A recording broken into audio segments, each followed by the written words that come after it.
Hello and welcome to BYOB. I am Nola Nash. That over there. I'm Laura Count, and this is... I'm Hank Phillippi Ryan. It's so much fun to see you two. I know. I'm so excited. You are our first show of the year. We haven't done BYOB this year. So we saved January for you because we knew that you were having a book launch that is coming up, and we wanted to make sure that we got a chance to talk to you ahead of that launch because, I mean, let's face it, we're not supposed to pick favorites. Don't tell anybody else, but you're one of our favorite guests. So we love having you on. So far, right? So far, the favorite of the year. Absolutely. Yes. I mean, no competition at all. It's just hands down, it's you, Hank. As the first one. Yes.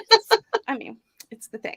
I mean, this is prime position, right? The beginning of the year. So you have a book coming out, and we want to talk to you about that. Laura and I have been talking about conferences that we've got, that we're planning to go to or wishing we could go to. We've been doing that all afternoon, text messaging back and forth. And of course, each other. We really should. I'm in class. I probably shouldn't be texting. Yeah, probably shouldn't. But I work from home, so it works out. But that had us, of course, in mind of Killer Nashville, which was our last conversation that we had with you. It was about Killer Nashville and all the fun that we had there. And that's when we decided we wanted to have you back for your book launch. And we want to talk with you about The House Guest because that is coming out, and it looks amazing. So we're going to let you talk about that a little bit. Just happen to have, this is the ARC. I don't even have the finished books yet. I think I'll get them soon. But look at her. Look at that. She's it's reflected in her glasses. So you can see that it's a pool. And 2 chairs. They're both empty. And now we have the house guest arriving. So I love just the look on her face too, like but just the expression. It's like almost a non-expression, but there's a look there. Yes, I love it. Wise and mysterious, and knowing, and a little enigmatic. You're not quite sure if she's good or not good. Yes. That's what I was going for. I love it. She's got the mystery in her expression, but she's got the Audrey Hepburn shades and the hat, and she's the red lipstick. Like you expect this, beautiful, elegant, Audrey Hepburn kind of character, but that look in her around her mouth, you're like, ooh, that little tilt of her head. Yeah. There is more to her than meets the eye. So tell us a little bit about it. Well, I was going to say that's exactly what you want in a cover because you want people to be curious about what's inside. And, I call this book sort of Gaslight meets Thelma and Louise. Ooh, perfect. Great comps. Yeah. And the reason is this, and I think, all of us can figure out what that might mean. Gaslight, somebody's doing something to someone else, maybe to disturb them, to unsettle their equilibrium, to make them unhappy, to make them second guess themselves, to make them lose their confidence a little in order to make them vulnerable. And Thelma and Louise, 2 friends on a mission to do something that may not be a good idea. As 2 friends often do. You 2 have any idea? So anyway, you do it. You add a little bit of your finger. I can't do it. Sorry. And add a little bit of Strangers on a Train to it, but it's not Gaslight, and it's not Thelma and Louise, and it's not Strangers on a Train, but it's that same sort of. I think the themes might be betrayal, greed, female friendship, and revenge. Perfect for cat and mouse. Perfect for cat and mouse. Which character is the cat and which character is the mouse? And that is the key to the whole book. Who is the one that's after the other one? So it begins with Alyssa Maxwell. No, that's not her name. Does it begin with Alyssa Maxwell? Alyssa McGowan is her name. I got some author on the brain. Alyssa McGowan is her name. Alyssa McGowan. Look, I just wrote a whole nother book since the time that and my brain is author fried. Totally. I do that all the time. No, me too. I'm forever screwing up last names of characters. And I'm like, I don't have that many characters. What's wrong with me? Or sometimes I'll be at a book event and someone will ask me about a book that I, like 2 books ago or 3 books ago. And they'll say, why did you have the character do this? And I'm like, I did. I don't Remember that. I don't. That's a long time ago.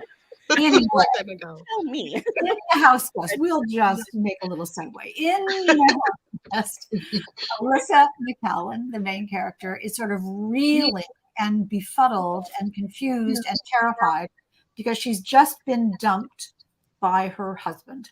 She thought they were happily married. Bill McCallan is, a powerful guy, an interesting guy, kind of a manipulative guy. But, when power is on your side, that's a good thing. Mm-hmm. So she's dumped. She doesn't know why by her husband of 8 years. She's terrified because in a divorce, one person always gets the friends, don't they? Mm-hmm. And what does the other one get? And I say, if they're lucky, they get the benefits. So Bill has left Alyssa with no friends, potentially no money, potentially no house, and potentially no future. And just when Alyssa needs a friend, she gets one. A seductive new friend named Bree Lawrence, who seems to have some problems of her own. And the two of them decide that maybe they can solve each other's problems.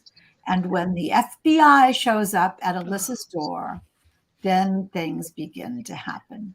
So again, it's a psychological high stakes cat and mouse game between two smart women. But which woman is the cat and which woman is the mouse? And that is, I'm going to show you one more time. That is the house guest. So who is this? Is this Alyssa or is this Bree? And you won't read it. I like that. There are two strong female characters. I like that. Is that typical, do you think, in fiction to have two strong, equally? Well, I love that because I think that one of my goals in the house guest is to talk about empowerment, women's empowerment. And sometimes it's all happened to all of us, whether it's heartbreak or some other kind of change in our life where we feel the rug's been pulled out from under us. And how do we get back? How do we get our power back? How do we regain that power? Especially if someone's taken it from us. Yes. And at the beginning, we tend to feel, oh, I'm so sad. My life is over. I'll never be happy again. It depended on that other person. And that growth of coming from a place of vulnerability into coming back to a place of confidence and power, that's a good story. And how does that happen? So when two strong women each need that to happen for very different reasons, that's what the house guest is about. So Laura, I don't know, is that I don't like to read about women that are wimpy and naive and don't have a mind of their own, because you think, get a life, sister, take control. No kidding. And so I wanted to have these two women who, in their very different ways, are learning how to become the best person they can be. Okay, so their stories have two of them with each other. Yeah. And having two of them kind of walking that journey parallel. I mean, usually you see the one that's going through all of that. And they may have a strong friend, a relative, somebody who's helping them. There's always that friend. But to actually have the two of them kind of as your main characters, kind of walking that journey. I mean, yes, it starts off with the one, it's her thing, but then you got two of them.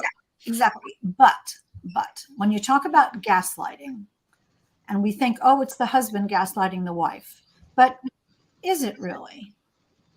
So what does Bree want, and what does Alyssa want, and are those the same thing? Do they have the same goal, or do they have different goals? And what are they saying to each other? Or is the reader being gaslighted? I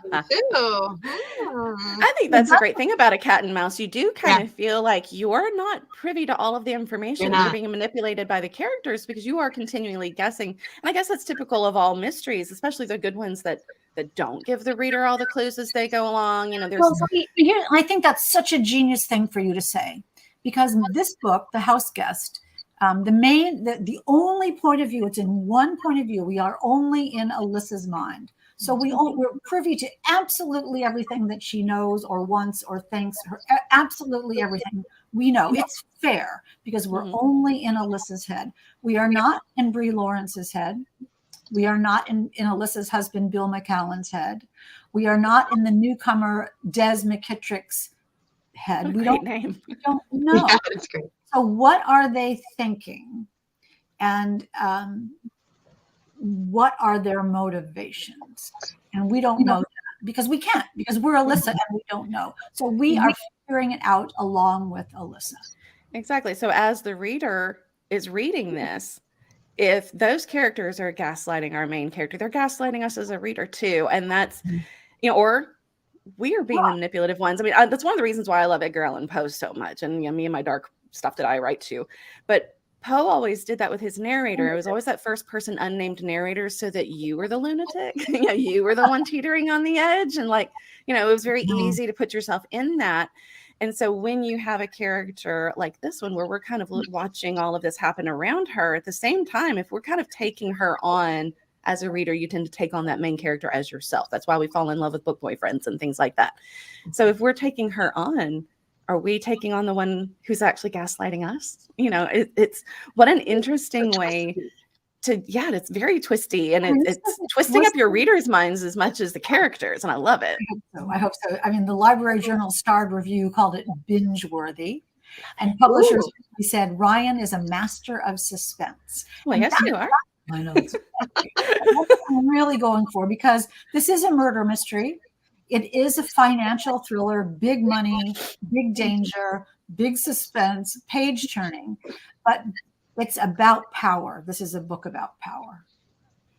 And that, with two powerful women, is really, really going to be a treat for the readers. I can't wait to get my hands on it. I think it's going to be a great one. I mean, and Laura and I, we don't get into our personal lives a whole lot on social media or anywhere else, but these are moments that we've had as well. I mean, so many women can identify with that moment of kind of teetering on the edge of finding your power again. And who do you trust? Do you trust only yourself? Or do you trust other people? So wise. I think that's so wise, because at that moment, and when we meet Alyssa McCallan at the beginning of the book, she is rock bottom. And feels so vulnerable and so needy. She looks at her Outlook calendar on her phone, and it says, "You have no events. You have no events."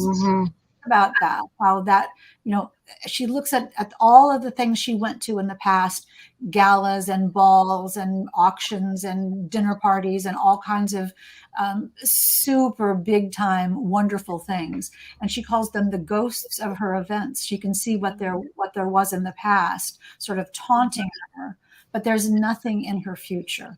And what is she going to do about that?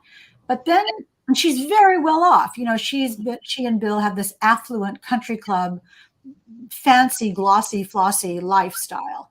When she meets Bree, who isn't like that, is from another culture altogether. Bree Lawrence is a teller in a bank. And Alyssa begins to think, I'm complaining about losing all this stuff when Bree never had anything to begin with. Why am I complaining? That's terrible. I'm not the only person in the world. I'm being self-centered. This is like page 1. I'm going to help Bree. It's better for me to help someone else than to whine about my own situation. And that's how the book starts. I guess I wonder sometimes, with all these twists and turns that you take, Hank, I don't know if we've ever talked about it. Are you a plotter or are you a pantster? Have we talked about this before? I don't think we have. And I am the biggest pantser you've ever met. No idea. Nothing. Absolutely nothing. Really? And I typed chapter 1 and I'm like, okay, here we go. Let's see. And I have no idea. I love no idea. And but you understand, you both. Yeah, I'm a pantser. What a tightrope that is, because you know what a book is. You know that it has to have a beginning, middle, and an end, and everything at the end has to tie up gorgeously. And it has to be surprising, but it has to be inevitable. Right? Yes, your review from James Patterson said you stick the landing. And that's why I wanted to ask that question. How do you stick your landing? Stick the landing. Pantster. Every time I write a book, and the house guest is my 14th, every time I write a book, I think, I'm never going to be able to do this. This is never, ever going to work. I think, whose idea was this? this is ridiculous. I'm typing away and it's all very interesting and it's all very cool. But, at some point, like 7/8 of the way through the book, you're going to have to just start to land. Yes. And you can't avoid it because the book's going to end, right here. And in answer to your question, Laura, I don't know. I just don't know. There are days to be serious about it. I mean, I am serious about that, but there are days that I sit here at this very desk, at this very computer, and I think, golly, I really don't know how this ends. I really don't know. And I have this thought of trust or faith in the process, or some sort of, there's a wonderful quote from Thomas Edison that was something like, if you think you've thought of everything, remember this, you haven't. And so good advice. Right? Yeah. Because it's not that there is no answer. It's that you haven't thought of it yet. Mm-hmm. And I feel like the process almost in itself brings it out. You can't sit there and think about it. You actually have to actively, engage yourself in the craft, and then the process reveals itself, like leap in the net will appear. It's weird, isn't it? Yes, I couldn't agree with you more. I couldn't agree with you more infinitely. I was reading and I love that you feel that way, because it makes me feel like that I'm not really crazy. I know. I never know how my books are going to end. And so they surprise me all the time.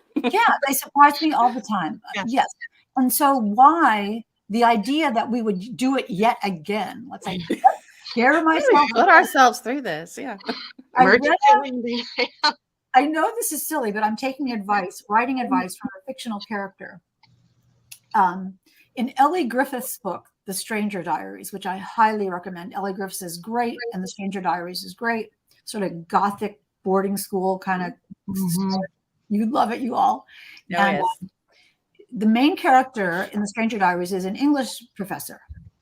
And she says to her students, the muse only comes when you're working. Yes, exactly. Great advice. It's exactly what it is. So true. The process that brings about yeah. I think it really truly is, and this, maybe not all writers do this, but I feel like so many of us do. We become, it's almost like an audience watching a movie. So you're sitting there, you are not doing all of those things that are on the screen, but you are so actively involved that you are physically responding. Your body your heart rate is beating faster. You're laughing with them. You're doing all of these things. So even though you're in the audience watching what someone else has created and put up there, you are physically responding to that, and your brain is engaged, trying to, get to the ending before they do, things like that. And I feel like as writers, we're doing very much the same thing. We get so invested into our books and our stories once we are truly sitting there working, that oftentimes in some of those best endings that come to us that we don't know, going in what the ending is going to be, it's almost, I always say, it feels like it has come through me, not to me. 100%. Yep. Do you do this for you all? I mean, like sometimes I'll be typing one character and I'll be like, and she's, she's very poised and very elegant. My posture changes. Mm-hmm. If I'm a bad guy, I'm going to type like that. And sometimes I'll think, what am they going to do? And then I'll type, she touches her chin. I go like I thought that was just us in our theater background. It's good to know that other people are acting out their books. And the other thing about the movie in your mind of the story is that sometimes when I don't know what's going to happen next with this, which is always, I really do close my eyes, which is risky sometimes because I don't get enough sleep. Close my eyes and just envision it. What does she do? What does he do? What do they say? Oh, the window's open. Oh, it's cold outside. Oh, it's not, it's dark. The street lights are going to be on. Now I can't see my car. Oh, because when you envision the whole thing, it makes it real. And then you can write about reality. Mm-hmm. And that's such a key thing too for your readers as well. I don't like books, and maybe it's just a personal preference of mine. And I teach my students the same thing. I don't think you need pages of description. If your characters are moving through a scene, Tell me what I need to know as they're moving through that scene, as this is happening. If you have to stand back and give me 2 pages to describe the farm that they're on, that they're eventually going to go find the dead body in the barn. I don't need to know everything about this farm. I don't need to know that over there are 4 fields of corn and 1 of soybeans. Please just tell me what's happening as they go to the barn. Because, And that's, but I need to see and feel that, though. The movement of the scene. It's like a screenplay. Yeah. But all of those things are important. Those, when you narrow that focus to what the characters are actually doing, that's when you can feel it with the characters, as opposed to the sweeping broad view. When you're specific, the reader is there. Right. Yeah. When it's broad, I always say to my students in writing classes, who's telling me this? Why am I hearing about the population of Kansas City or something? Why does that matter? Who is telling me this? If you're in the point of view of a character, is all this interesting to you all out there? If you're in the point of view of a character, who's telling me that? That should flow up through the novel if you need it from some place that's relevant, not because I feel like it becomes a speed bump, especially in a book like what you write. You write such fast-paced, page-turning things that are just so quick. And I know Laura and I, we tend to write very quick books too. I mean, where things are happening rat-a-tat. Yeah, things are always if moving. You have to stop and really go out to that kind of that drone's view of what is going on with the characters. That's slowing that down so much. And the readers, they don't care about all that stuff. And in a mystery, and we write mysteries to a certain degree, but you're definitely queen of mysteries down here. But, you start to wonder, do I need that information? Is this part of what I'm going to need to solve this? And if it's not, what have you done with those pages? Yes, in that the thing that I ask myself in that situation is, what work is this doing? What work is this doing for my book, and how is it advancing the story? Yes. And if it isn't, always, if it's not that forward motion, if it's not that narrative thrust, I don't need that in my book. People talk about, oh, you have to kill your darlings. I'm like, those aren't my darlings. No. They're sitting on the pacing. Adios. Goodbye. And thank you. That's a good way to look at that, because I always felt bad about killing my darlings, but they really aren't, are they? If they're slowing the story down. Oh, they're not your darlings. Sometimes I get attached to the. I get attached. Every time you take those out, every time I think, oh, I liked that part, and when I take it out, it's so much better without it. It is, isn't it? The book didn't want that. Oh yeah. I was writing, it was the sequel to Crescent City Moon, it was Crescent City Sin. And I was writing and writing and writing, and I was like making all this progress. And I just stopped and I went, what am I doing? What is happening here? Can't I just jump? I'm an author. I can jump. I can do a scene break and he can be where I need him to be. I do not have to have this whole getting there part. I scrapped 7,000 words, just deleted it. And there was something frightening and yet really freeing in that, to realize I'm the author. I insert a scene break. I put a chapter break there because my reader doesn't need to know all of this. They need to know what happens when he gets there, because nothing about this journey is actually contributing anything. It's not contributing anything to the plot or the pace. Yeah. So it got to go. And it's powerful. You're the powerful. It's like cleaning out your closet. That's too hard. That's too hard. But you know what else it shows, Nola? It shows that you know what you're doing. That it's hard to do, though. I know that you have a skill as an author, and you recognize you are strong enough and wise enough to recognize this isn't working, and then confident enough to say 7,000 words. You got to go. Gotta go. Kill those darlings. Kill those darlings. I have to tell you that Deborah Crombie, does that all the time. She'll say, I turn left on Elm Street and then right on Maple Street and then waited at the red light at, Jones Street. And her editor says, Debs, you're GPSing again. Take out all the GPSing. I love GPSing. That's perfect. I'll remember. And all these writing tips. Yep. Don't GPS. And I was bored. And that ultimately is what happened. I was bored as I was writing it. And I said, if I am getting bored writing this, my reader has been bored pages ago. There are times you get bored when you're writing, don't you sometimes? Yeah. I mean, it's like it just isn't getting any traction. No, this is boring me. It is boring them. It's interesting because sometimes in editing, I'll be going over the pages, and I'll get to a page and I'll think, oh well, this is fine. I've read that a million times. This is fine. And then I think, that's when you got to go back. And a lot of the time, those things that I think, oh, that works. I've seen that a million times. I'll skip it now. I think, and then that goes. It goes. Just sliding over it. So why don't I feel compelled to slide over it when you're editing? That's a flag for you to maybe even cut it. Yeah, totally. Yeah. It's one of those things that when your readers are reading, if they can jump paragraphs and not miss anything, they start skimming. Yeah. Do those paragraphs need to be there, or how can we tighten that up? Yeah. And that's something that I teach my students all the time is, if I can go from this paragraph down 4 paragraphs and I've not missed anything, why do I have those paragraphs? And most of the time it's because you told me it needed to be so many pages long or this many words. And I said, not those words. Yeah. I want that many of the right words. No, not just words. I wonder if all your listeners are thinking about this, all the books that they read. That they can read really fast because you're skipping. I have a phrase for that, and I don't know where I heard it. I'm sure I did not invent it. I call it verbal vomit. Verbal vomit. I do not want, and I tell my students all the time, do not verbal vomit on your page. Well, I do not want to read that. That's so attractive. I worked with 8th graders. It stuck in their heads, and so they were like, "Oh yeah." It had to be a little gross for that, and that was my thing. It was. What was the thing in the Charlie Brown musical where they're trying to write a book report, and they say the song is like they need it to be 100 words, so they say this is a very, very, very, very, very, very, very good book.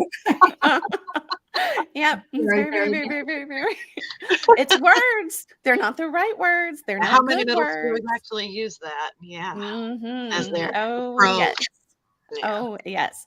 Well, these have been some. I have enjoyed talking writer's craft, and to know that Hank Phillippi Ryan, award-winning author of 14 books now, does not always know how a book is going to end. I love that. Yes. I feel so validated. Yes, we got some great validation today. Yes, so much validation.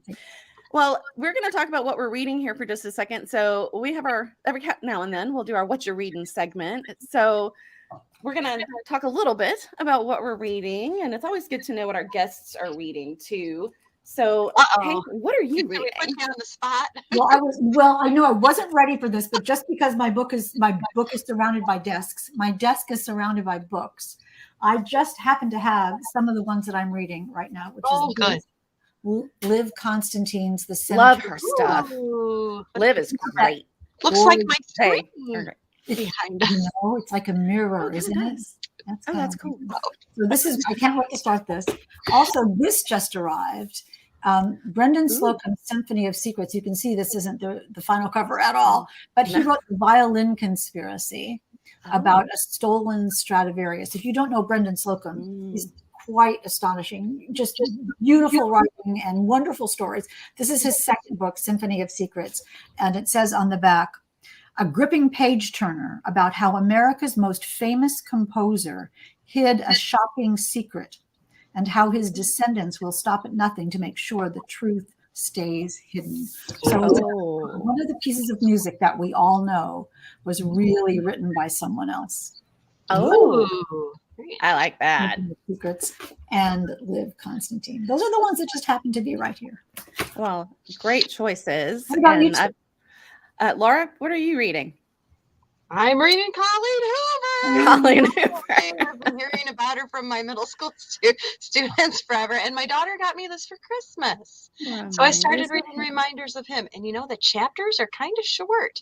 So I always read them before I go to bed. And I feel like I'm accomplishing something because I finish a chapter. I don't like to go to bed and shut my book unless I finished a chapter. I'm like that. I'm that way. So I just, and so far I'm really, really enjoying it. So it's fast paced and so I am on the Colleen Hoover bandwagon right now and enjoying reminders of him. So, awesome. I am actually reading, I'm working on edits. I'm reworking an ending on a sequel. So Traveler came out in March. I'd written Watcher, which is the sequel, but there is a third book. There's Oracle that's still to come. And the way that I ended Watcher made me unhappy because of what I want to do in Oracle. And so since Watcher's not out yet, it's not actually, gone to the publisher yet, I have the freedom to do what I want to do with that ending. And so I am in the midst of, and you want to talk about planning and pantsing. She's landing her plane right now. I'm an idiot. Landed that airplane. I'm the goofball. Because of everything that I write, especially with the Traveler series, is time travel. Multiple people time traveling throughout major events in history. And so I'm not really a planner, but you look history like I look like it. But notice all of my notes are on Post-it notes, right? So nothing is concrete. I can move things around. And so that's it's got to be fluid. Such a genius. It's all of my books are actually done in scrapbooks because, I can have a million tabs open and a million bookmarks on my screen.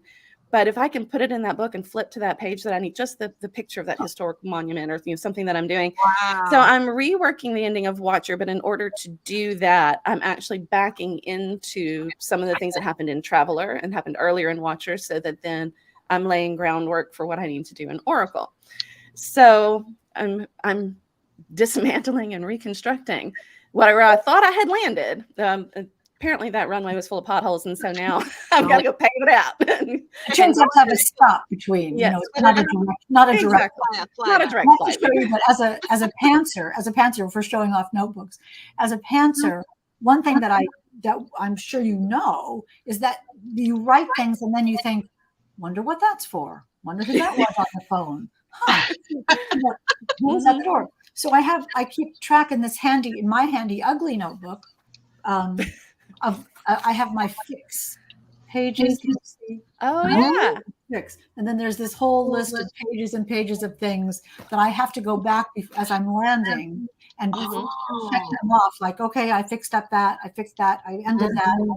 Twisted the corner. So you don't lose momentum with your writing when you're writing. Yeah.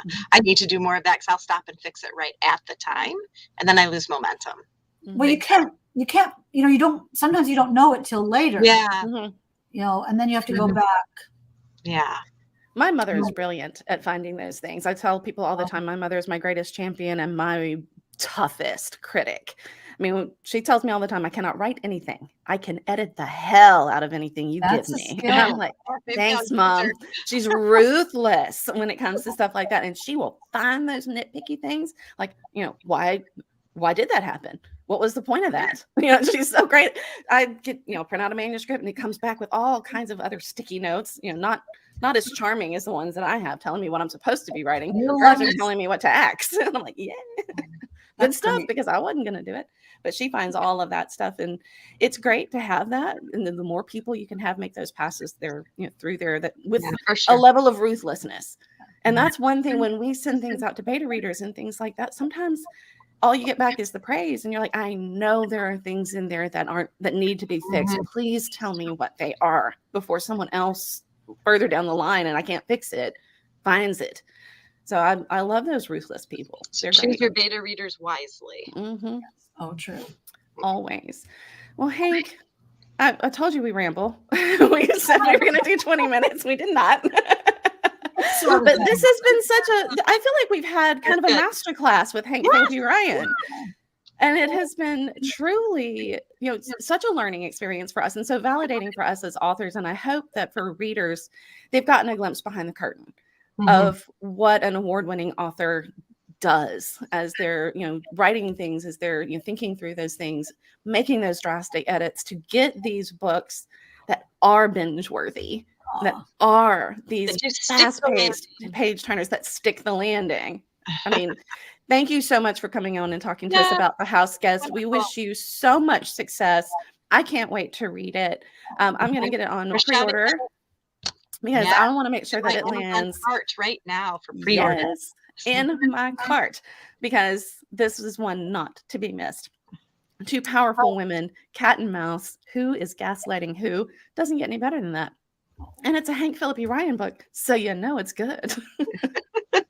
It's just a given. On the cover. I'm going to put that on the cover. I love that. It's a Hank Phillippi Ryan book. You know it's good. Like, that's it. That's all you got to say. Thank you, Laura. Thank you, Nola. You two are completely fabulous. I'm so honored to be here. Thank you. Oh, thank you for being you. with us. Thank you so much. It is indeed an honor and a pleasure to talk to you. And we will see you soon. This has been BYOB, a copywritten podcast of Authors on the Air Global Radio Network.